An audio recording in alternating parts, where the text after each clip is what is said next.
So it's the 3rd of August, about 10 o'clock in the evening.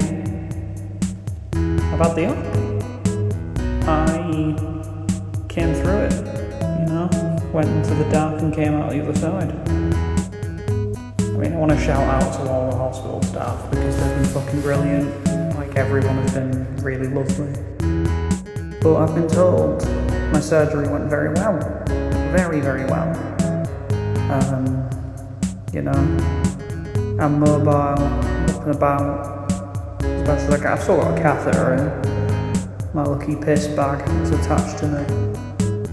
But all in all, I'm in pretty good spirits.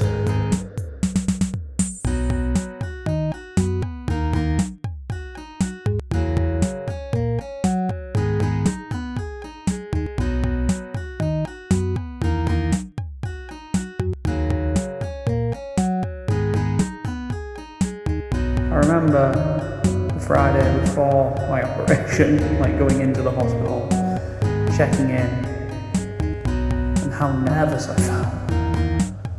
On the morning of, I'd been awake since about 3:30 in the morning, couldn't sleep.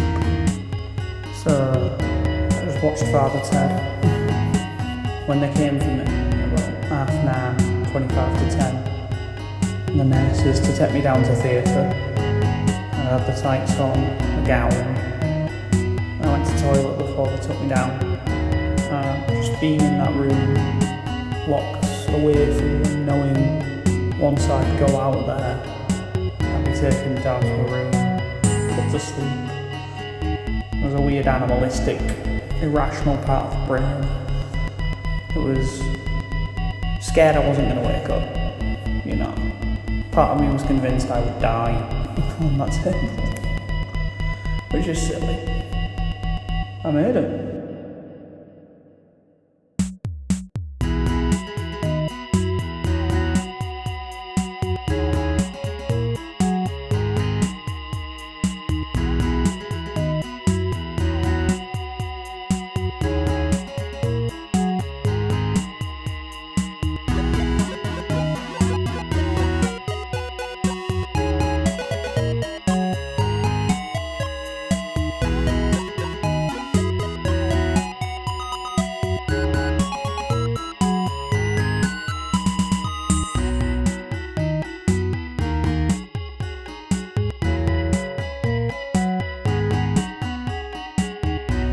I'll tell you what, my pussy doesn't have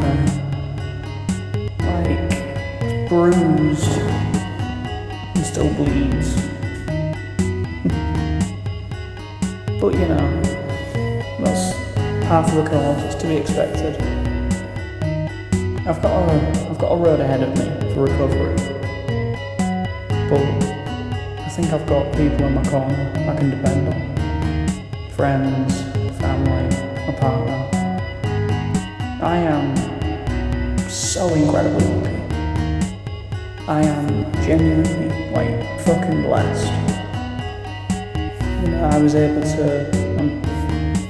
privileged enough to have a vaginoplasty be available to me as an option.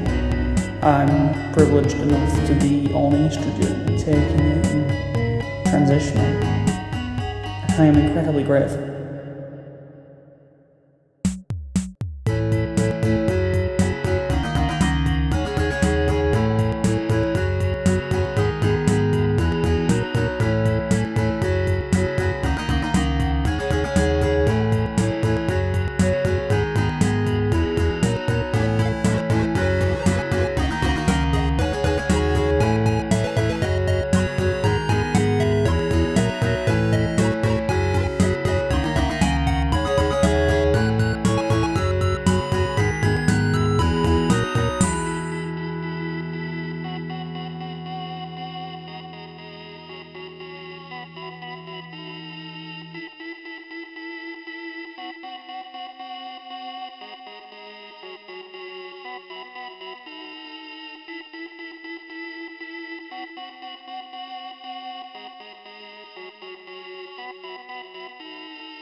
This week leading up to the operation, I have been more present in my life than I've ever been.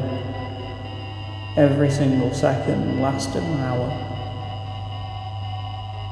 I hope I can carry that sense of presence with me going forward.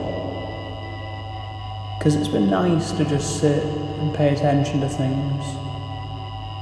Like immediately before I checked into the hospital, I went to the park opposite the road, found a tree and pissed against it for the last time. Stood up, hid behind a tree, and just let my bladder rip. And in that moment, I was just so incredibly aware of everything around me, the sound of leaves rustling through the trees, with the heat wave we've been having and the droughts. Like, this bush shriveled up, so all the leaves had dried and curled, and they rattled in the wind. Natural, macabre wind chime. But it's just noticing little things like that, you know? And I leave this message for you, dear listener. Don't take things for granted. Stop and breathe. Enjoy the little things. You know, the sound of wind being carried through leaves. The feeling of comfort as you sink into a nice bed. The smell and taste of a good cup of tea.